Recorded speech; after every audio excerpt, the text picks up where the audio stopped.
KBC का experience obviously काफी अच्छा रहा मेरे लिए। और स्पेशली वहां जाकर अमिताभ बच्चन जी से मिलना, फेस टू फेस बात करना, वो सबसे ज्यादा अच्छा एक्सपीरियंस था मेरी लाइफ के लिए। जब मेरे पास फर्स्ट टाइम कॉल आई तो एक पल के लिए मेरे को भी लगा कहीं ये केबीसी के नाम पे कोई फर्जी प्रॉब्लम। कॉल तो नहीं आई है। ये जो बीमारी है ये एग्जैक्टली exactly क्या है? ये एक ऑस्टोजेनेसिस इम्परफेक्टा डिसीज होती है।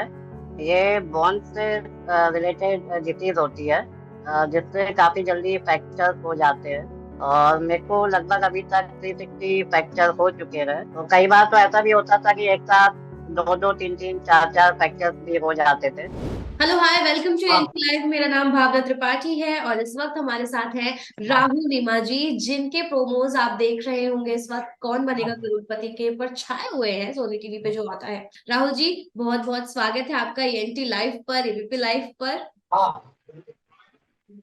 थैंक यू मैम, और सबसे पहले आप लोगों को धन्यवाद। आप लोगों ने अपने टीवी शो पर मुझे इनवाइट किया, उसके लिए थैंक यू वेरी मच।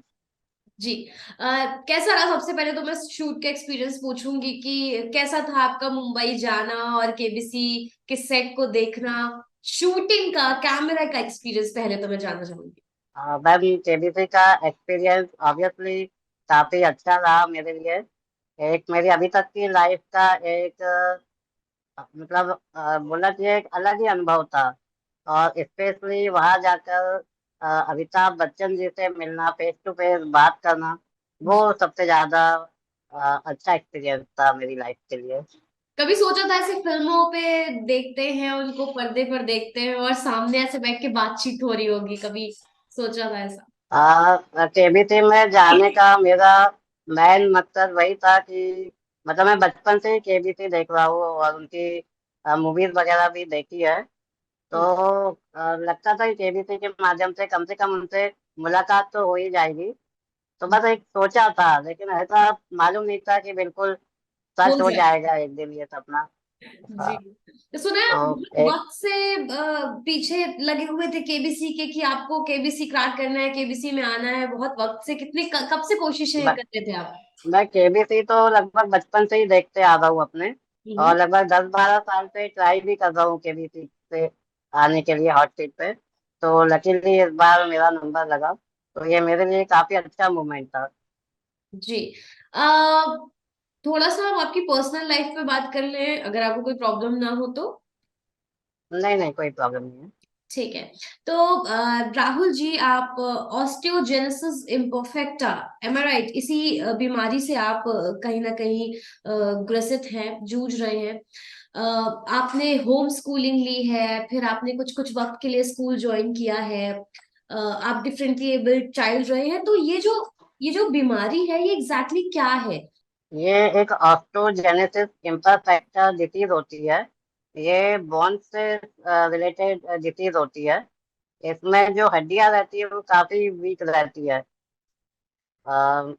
जिससे काफी जल्दी फ्रैक्चर हो जाते हैं। मतलब कहीं ट्रैवल कर रहे हैं, जर्क लग गया तो फ्रैक्चर हो जाता है। या किसी ने मतलब एक पर्टिकुलर तरीका होता है उठाने का, हम्म। उससे किसी ने हट के उठा लिया तो फ्रैक्चर हो जाता है। या किसी ने हैंड से थोड़ा जम के कर लिया तो फ्रैक्चर हो जाता है। मतलब फ्रैक्चर काफी जल्दी हो जाते हैं।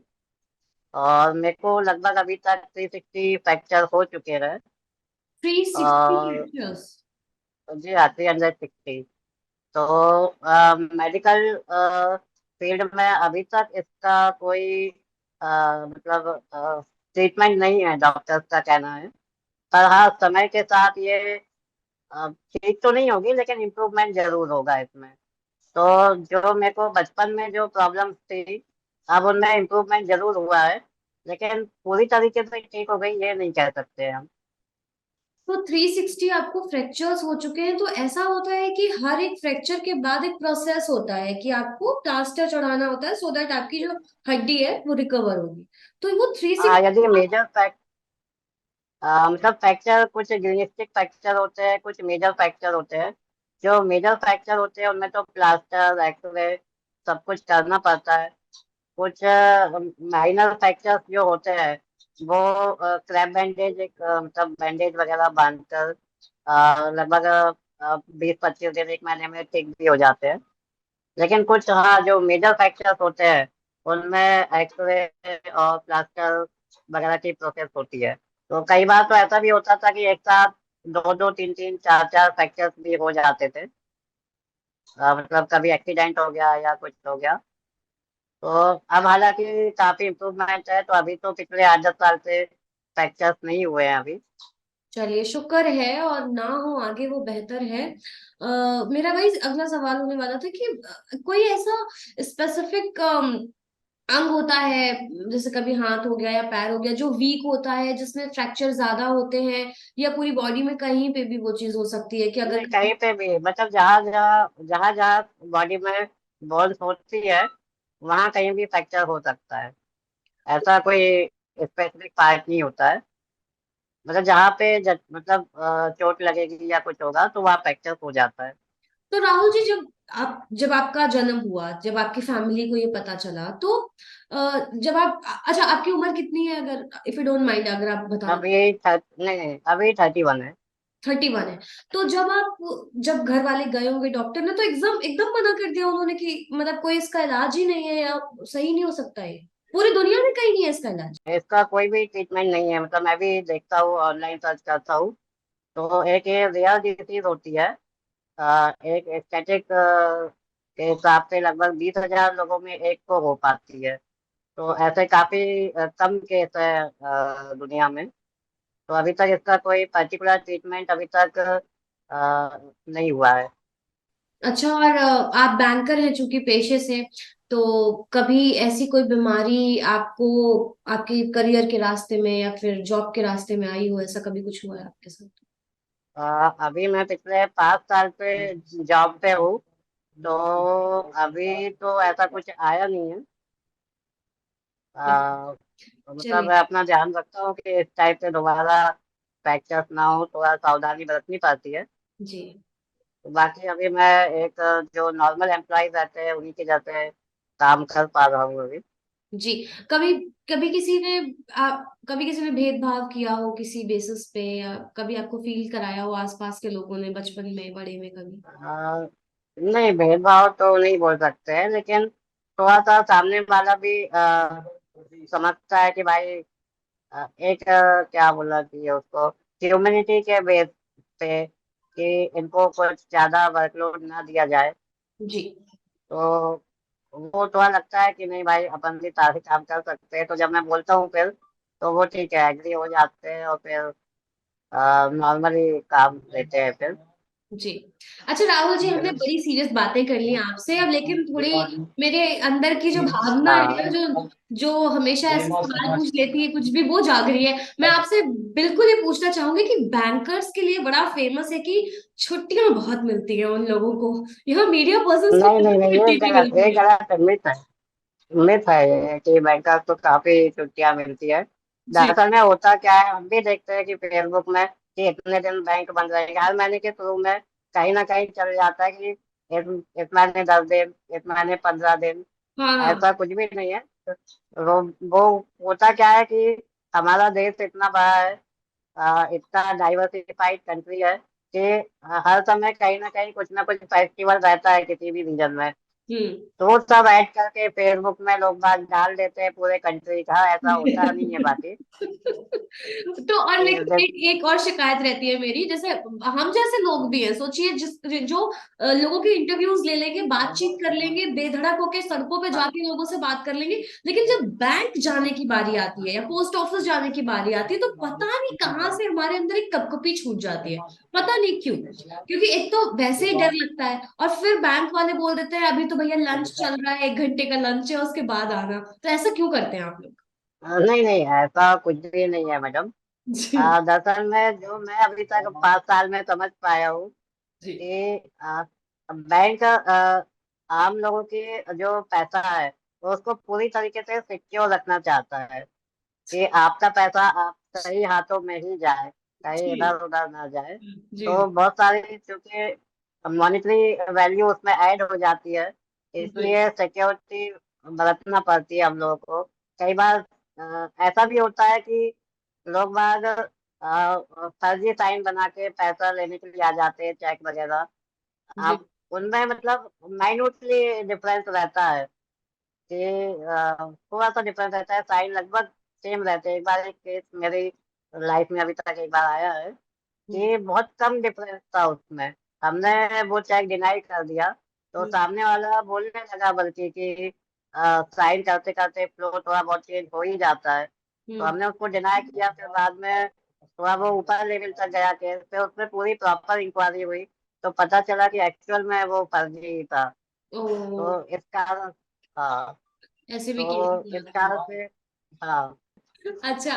अच्छा, जब आपको पता चला कि आप केबीसी में आपका सिलेक्शन हो गया है, कॉल आई होगी वहां से आपको, फिर घर वालों का क्या रिएक्शन था? कैसे आप गए वहां पे, मुंबई शूट किया?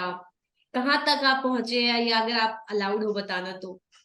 मैडम, एक्सपीरियंस काफी अच्छा रहा केबीसी में। हम्म। जब, जैसा मैंने बताया, आजकल फर्जी कॉल काफी आती है। जी। जब मेरे पास फर्स्ट टाइम कॉल आई, तो एक पल के लिए मेरे को भी लगा कहीं ये केबीसी के नाम पे कोई फ्रॉड फर्जी है। कॉल तो नहीं आई है। हम्म। हाँ, तो मैंने फिर हालांकि थोड़ा उसको ध्यान से ऑब्जर्व करे, हम्म।